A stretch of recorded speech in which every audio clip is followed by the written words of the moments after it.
الحمد لله نحمده ونستعينه ونستغفره ونؤمن به ونتوكل عليه ونشهد أن سيدنا ومولانا محمدا عبده ورسوله صلى الله عليه وعلى آل بيته وأزواجه ومن تبعهم بإحسان إلى يوم الدين. أما بعد، أعوذ بالله من الشيطان الرجيم. بسم الله الرحمن الرحيم. ادعوني استجب لكم ان الذين يستكبرون عن عبادتي سيدخلون جهنم داخرين. وعن ابن عباس رضي الله تعالى عنهما قال: كان النبي صلى الله عليه وسلم اجود الناس واجود ما يكون في رمضان حين يلقاه جبريل، وكان جبريل يلقاه في كل ليلة من رمضان فيدارسه القرآن، فلرسول الله صلى الله عليه وسلم أجود بالخير من الريح المرسلة. رواه البخاري. وعن أبي هريرة رضي الله تعالى عنه قال: من نفس عن مسلم من كرب الدنيا نفس الله عنه كربة من كرب يوم القيامة، ومن ستر على مسلم ستره الله في الدنيا والآخرة، والله في عون العبد ما كان العبد في عون أخيه.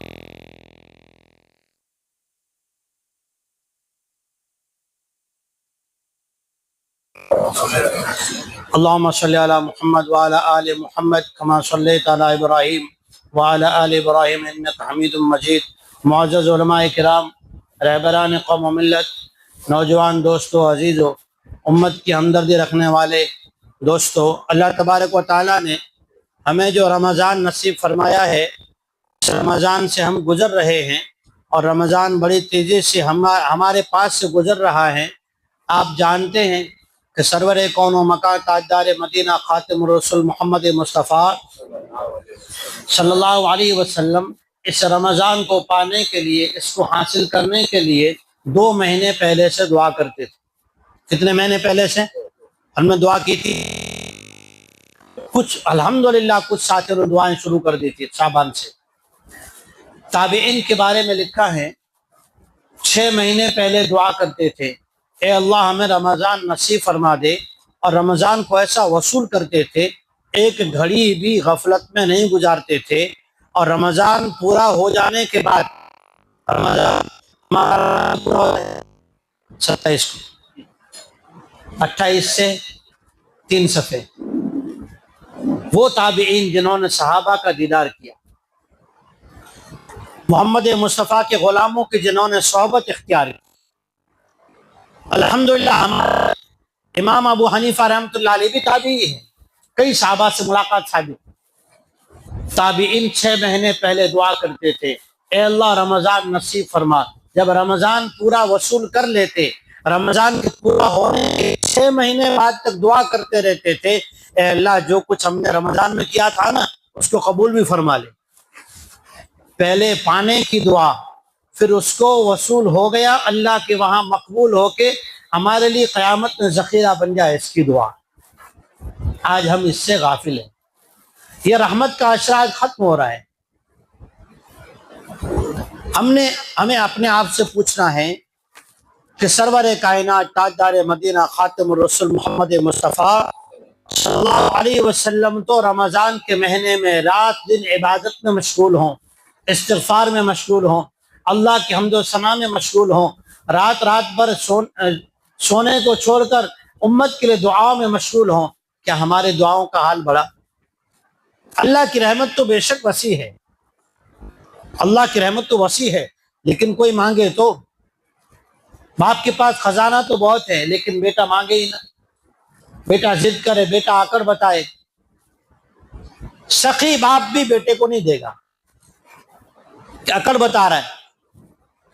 اللہ کی رحمت کا عشرہ تو ہے، لیکن محدثین لکھتے ہیں جب تک بندہ رحمت کو طلب نہیں کرتا، اللہ تعالی رحمت کو اس پر اتارتا نہیں. ورنہ حرم ہے، خاندان رسول ہے، لیکن رحمت کو مانگتے نہیں، رحمت کو طلب کرتے نہیں، تو رحمت حاصل ہوتی بھی نہیں. اللہ جل شانہ کی رحمت کا عشرہ کا مطلب کیا ہے؟ ہم کیا کہتے ہیں؟ ہم جانتے بھی نہیں ہم کیا کہتے ہیں، بس اللہ سے کچھ وعدے روزانہ کئی دفعہ کر جاتے ہیں لیکن پھر بھول جاتے ہیں۔ نماز میں وعدہ کرتے ہیں ایاک نعبد، اب تو تیرے بندے بن کے جئیں گے، باہر نکل کے اللہ کو بھول جاتے ہیں، اللہ کے بندہ ہونے کو بھول جاتے ہیں۔ وَإِيَّاكَ نَسْتَعِينُ، گناہوں سے بچنے کا پورا ماحول اللہ نے بنا دیا، لیکن پھر بھی گناہ سے ہم نہیں بچ پا رہے ہیں۔ کیوں؟ اس لیے کہ ہم باہر نکل کے وہ اللہ سے مدد نہیں مانگتے گناہوں سے بچنے کی جو نماز میں مانگ رہے ہیں۔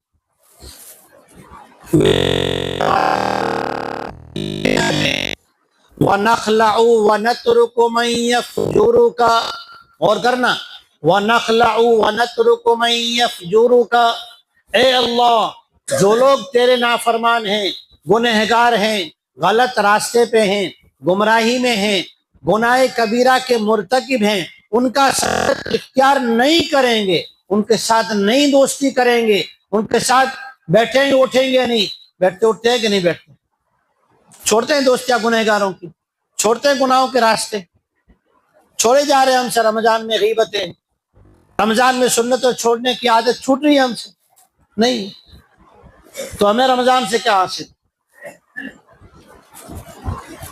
مفسرین نے لکھا ہے رمضان کے جو بنیاد ہے،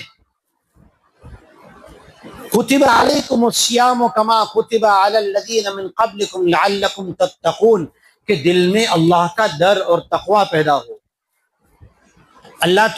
اللہ کو جو دینا تھا، جہنم کے دروازے بند کر دیے، جنت کے دروازے کھول دیے، رحمت کے دروازے کھول دیے، ہر طرف ماحول بنا دیا، مسجدوں میں آنا اور عبادت کا کرنا آسان کر دیا، دل میں بار بار نیکی کا خیال آنا، یہ اللہ کی طرف سے آواز لگنے لگی، ہر ایک مسلمان کو لگ رہی ہے، لیکن کیا ہمیں گناہوں سے بچنے کا نصیب ہو رہا ہے؟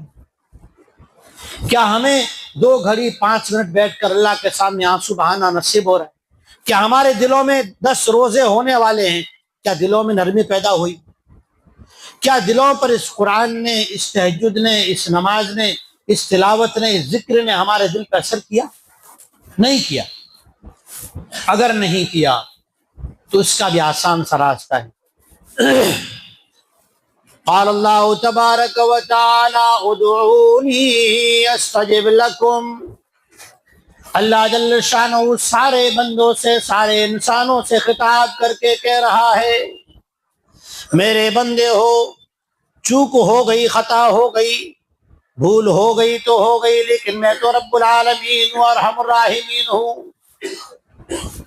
ان اللہ کتب کتابا قبل خلق السماوات والارض، اللہ تعالیٰ نے آسمان و زمین کو پیدا کرنے سے پہلے ایک ایگریمنٹ، ایک وعدہ لکھا، وہ وعدہ اللہ نے عرش پر لگا دیا، ان رحمتی سبقت غضبی، میں کتنا ہی ناراض ہوں جب بندہ اپنے گناہ کا اعتراف کر کے، اپنے گناہوں کو، جرموں کو قبول کر کے میرے در پہ آئے، میرے سامنے آنسو بہائے، اپنے گناہوں کا اقرار و اعتراف کر کے پشیماں ہو جائے، گناہ کے چھوڑنے کا پکا عزم و ارادہ کر کے میرے در کو کھٹکھٹائے، اللہ جل شانہ فرماتے ہیں میں اس کے سارے گناہوں کو ایسا بخش دوں گا، نہ کرامن کو پتا، نہ کاتبین کو پتا، نہ آسمانوں میں کوئی گواہ ہوگا، نہ زمین میں کوئی شاہد۔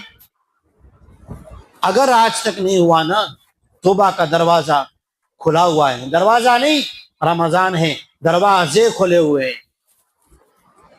رحمت ہے تو عام، لیکن ایسا نہیں ہم مانگے بھی نہ، طلب کریں بھی نہ، اور اپنی طرف سے کوئی کوشش دکھائیں بھی نہ، وہ تو بے پرواہ بادشاہ ہے۔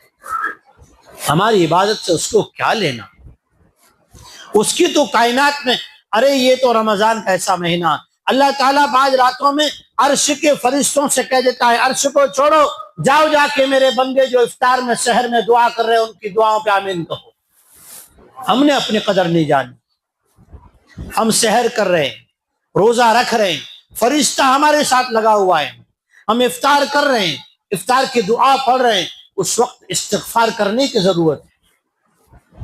افطار کی دعا کے وقت افطار کے ساتھ استغفار کی ضرورت ہے۔ دلوں کی سختی گناہوں سے ہوتی ہے۔ اور دلوں میں سختی دو وجہ سے ہوتی، ایک حب مال، ایک حب جاہ، میں یہ حب جاہ، اور میرا مال یہ حب مال۔ عبداللہ بن عباس رضی اللہ تعالیٰ عنہ فرماتے ہیں سرور کائنات تاجدار مدینہ محمد رسول اللہ صلی اللہ علیہ وسلم تو سخی ہی تھے، سخیوں میں سخی تھے، لیکن رمضان میں آپ کی سخاوت بڑھ جاتی تھی۔ کان اجود الناس واجود ما یکون فی رمضان، رمضان میں سخاوت بڑھ جاتی تھی۔ سخاوت کس کو کہتے ہیں؟ جود کہتے کس کو ہے؟ سخاوت کس کو کہتے ہیں؟ سخاوت کا ڈیفینیشن، ترجمہ اور اس کا معنی اور مفہوم جو آج ہم نے سمجھا ہے وہ نہیں ہے۔ سخاوت کہتے ہیں ایک بیمار کو دوا کی ضرورت ہے تو اس کو دوائی دینا، ایک آدمی کو کیش کی ضرورت ہے، نقدی کی ضرورت ہے، نقدی دینا، ایک آدمی کو کسی کو اناج کی ضرورت ہے اس سے اناج دینا۔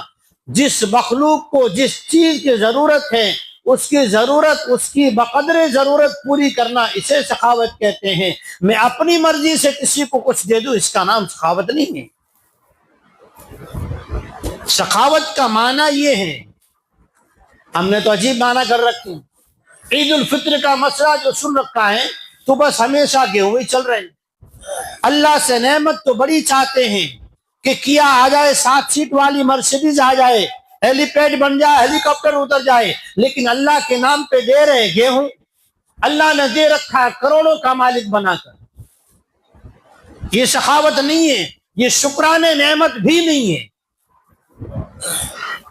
کشمش کا حساب کرو اور کشمش نہ نکالو۔ جس محتاج کو، جس مسکین کو، جس مستحق صدقہ فطر کو، جس مستحق زکوٰۃ کو جس چیز کی ضرورت ہے وہ ضرورت پوری کرو۔ اور کب کرو گے؟ عید الفطر کا چاند نظر آتے ہی۔ یہ غلط طریقہ چلا ہوا ہے۔ میں نے آپ نے عید الفطر کا چاند نظر آیا، اب صدقہ فطر نکالا، غریب رات کو جائے گا کپڑے سلانے؟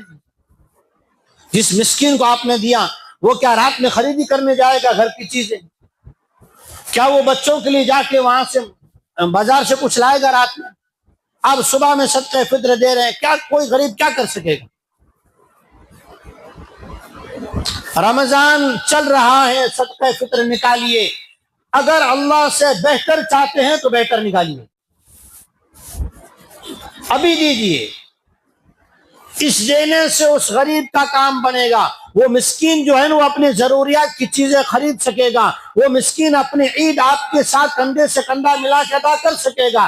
اب وہاں پر جب میدان میں آئے ہیں تب ہم عید الفطر صدقہ فطر دے رہے ہیں، وہ کیا کرے گا؟ اس کو لے جائے، اس کی خوشی تو اسی کپڑوں میں ہوگی، اس کی گھر کا چولہا تو اسی میں ہو گیا تھا جو اس کے پاس موجود تھا۔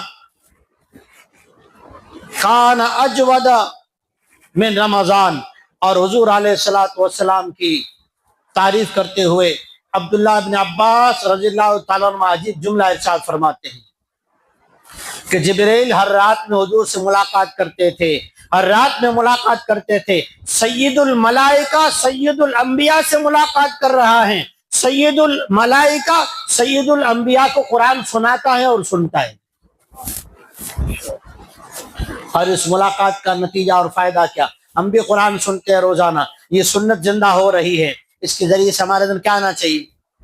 عبداللہ بن عباس فرماتے ہیں کان اجود بالخیر من الریح المرسلہ، جیسے ایک بارش آنے سے پہلے ایک خوشبو والی ہوا چلتی ہے، ایک ٹھنڈی لہر چلتی ہے، اس ہوا کو کہتے ہیں ریح المرسلہ۔ جیسے وہ ہوا گنہگار کو، فرما بردار کو، نیک کو، بد کو، سخی کو، بخیل کو، ہر ایک کو خوش کرتی ہوئی جاتی ہے۔ سخی تو اس کو کہتے ہیں جو ہر ایک کو دیتا ہوا ہے، یہ نہ دیکھے یہ میرے کام نہیں آیا تھا۔